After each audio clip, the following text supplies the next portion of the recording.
আমাদের দেশনেত্রী ইন্তেকাল করেছেন, এটা নিয়ে আমাদের সবারই অনেক মন খারাপ। বেগম জিয়াকে আমি অনেক ভালোবাসি, তিনি আমার নানুর মতো। তিনি খুব ভালো মানুষ ছিল। আমার খুব ইচ্ছা ছিল যে ওনার সাথে আমি দেখা করব একদিন। ওনাকে আমার খুবই ভালো লাগে। অ্যান্ড হচ্ছে আমি ওনাকে কবরে আমি শ্রদ্ধা জানিয়েছি। আমার খুবই ভালো লাগছে যেটা।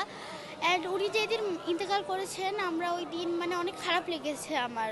নিউজে যখন আমি উঠছি সকালবেলা ঘুমে থেকে উঠে যখন আমি এটা শুনছি আমার খুব খারাপ লেগেছে।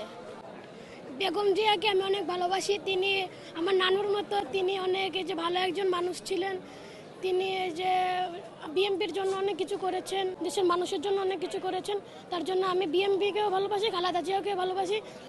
আল্লাহ যাতে তাকে যে জান্নাত লাভ করে, তার জন্য দোয়া। জি, কষ্ট তো হবেই। দেশের একজন গুরুত্বপূর্ণ মানুষ যদি আমাদের মাঝখান থেকে চলে যায় তাহলে তো আমাদের কষ্ট হবে। বড় হয়ে একজন ভালো মানুষ হতে চাই, ভালো কাজ করতে চাই, আর অনেক দেশের জন্য অনেক উন্নতি করতে চাই। দেশের জন্য অনেক ভালোই কাজ করছিল। হঠাৎ করে এই খবর শুনতে পেয়ে আমি অনেক কষ্ট পাইলাম। আমি খালেদা জিয়ার কবরে আসছি। খালেদা জিয়াকে আমি অনেক ভালোবাসতাম, তার জন্য আমি দোয়া করি। দেশনেত্রী বেগম খালেদা জিয়ার যেই গণ উদ্যান রয়েছে আমরা সেখানে আসছি এবং ওনার কবর আমরা জিয়ারত করছি। তিনি খুব ভালো মানুষ ছিল। তিনি বাংলাদেশে শিশুদের জন্য কাজ করেছে। নতুন করে বিটিভিতে তিনি চ্যানেল খুলছিল। ওনাদের জন্য আমার অনেক খারাপ লাগে। আমরা চাই, আমরা দোয়া করি আল্লাহ জানি ওনাকে বেহেশত দান করে।